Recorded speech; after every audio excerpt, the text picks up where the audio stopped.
Pro-Trump supporters rallying near the White House one day before Congress votes to certify the Electoral College results. Hundreds of people showing up at D.C.'s Freedom Plaza today, but today is just the beginning. Our nation's capital bracing for even bigger protests tomorrow. Trucks blocking off streets leading to the Capitol building. D.C.'s mayor calling in the National Guard to help keep the peace. Some businesses are already boarded up. NBC News correspondent Ellison Barber is in Freedom Plaza. Ellison, what is it like there tonight? We can hear the protesters. What are they saying about the vote in Congress tomorrow? Hey, Allison. Yeah, so most of the events will actually take place tomorrow, but this is a pre-rally event that has been taking place all day. And despite the rain, you can see the crowds. They have stayed here and they are still outside. The National Park Services, they have approved 3 different permits for rallies and events to take place tomorrow. And in all, the participation estimated for tomorrow's rallies in those permits is about 10,000 people. But D.C. police say they expect a lot more people to show up here to protest, to rally. The people here who we've spoken to, they say they are here to show their support for President Trump. This is a largely peaceful crowd so far, but they are a very vocal one, and one that is adamant that they believe and they feel like they want to see Republicans object to the Electoral College vote. Here's a little bit of what some of them told us earlier. Listen here.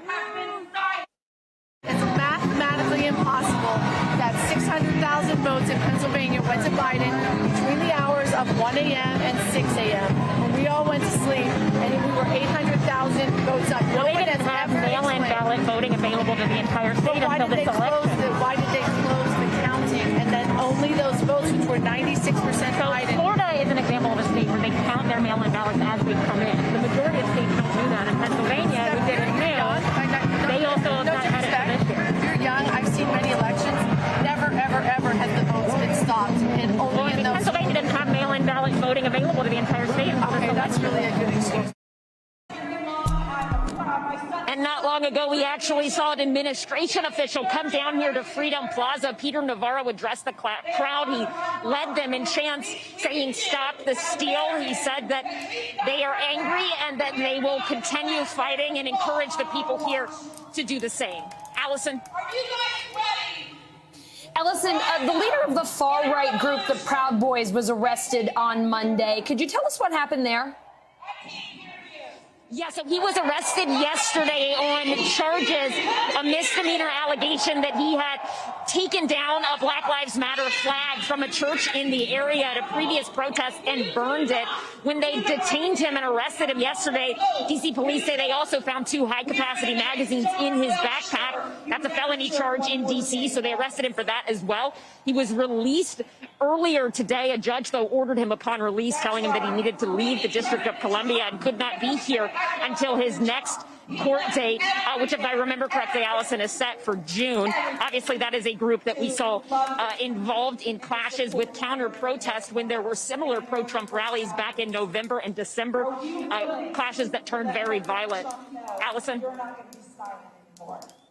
Ellison, President Trump says he'll attend a protest tomorrow near the White House. He's now saying he will be speaking there as well. What kind of turnout are you expecting, and what is the plan tomorrow? As you mentioned, this is going to be really the big event. Yeah, so again, the permits say that the estimated crowd size between the 3 permits that National Park Services has, that it'll be about 10,000 people. But the D.C. police chief yesterday speaking, he said they expect the crowd size to be a lot larger than that and to be bigger than rallies that we saw, pro-Trump rallies, last month in early December and also back in November. In terms of whether or not President Trump will show up, obviously we've seen him tweeting, talking about it, hinting at that. But when D.C. police were asked specifically about that, whether or not they had any information as to if the president would be out in the D.C. area, be that in his car or physically walking, they said that they had not heard anything of that at this point in time. But we've seen him drive by before in his motorcade. We've seen him fly over an Air Force One before. And so we'll see tomorrow if that's something that will happen or not. Allison? All right, Ellison, we will see tomorrow. Ellison Barber in Freedom Plaza, thank you so much. Hey, NBC News viewers, thanks for checking out our YouTube channel.